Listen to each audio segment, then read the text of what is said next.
The combat of Barquilla was a minor skirmish between British and French forces 2 days after the siege of Ciudad Rodrigo, in which Robert Crawford attacked French grenadiers covering a foraging party. The French grenadiers, formed in a single square, made a fighting withdrawal, fending off British cavalry and escaping unscathed. Background: the Anglo-Portuguese under Crawford were forced back to Fort Concepcion during the siege of Ciudad Rodrigo, which fell on July 9, 1810. During this period the French launched raids near the Allied positions. In retaliation, Crawford took 5 or 6 squadrons of cavalry and several companies of infantry to attack and cut off a raiding party sent by General Roche-Godart.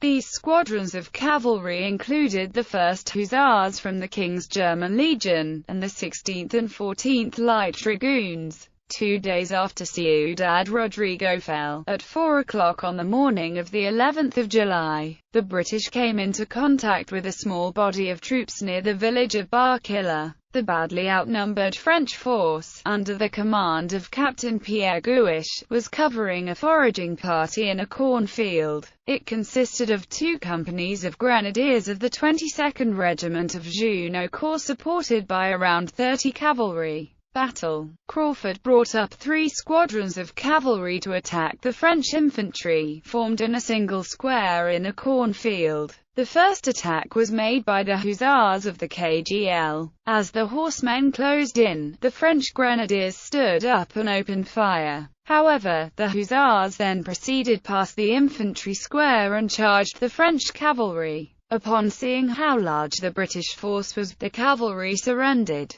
Meanwhile, the 16th Light Dragoons came forward and failed to come in contact with the square. The 14th Light Dragoons, led by Colonel Talbot, managed to attack the square but were badly repulsed. Talbot and 8 of his men were killed and many horsemen were wounded. The squadron was thrown in disorder but was recalled. However, Crawford was too slow in bringing up his infantry and the French infantry withdrew without having suffered any casualties. Aftermath. Despite having taken around 30 cavalry prisoner, the combat was a failure. The British suffered 30 to 40 casualties, failed to defeat a much smaller force and allowed it to escape with minimal loss. Although the combat of Barquilla was a minor incident during Masséna's campaign, it was damaging to Crawford's reputation. 2 weeks later, despite suffering defeat, Crawford redeemed himself at the Battle of the Coa. Captain Guiche, on the other hand, received recognition for his achievement and was promoted.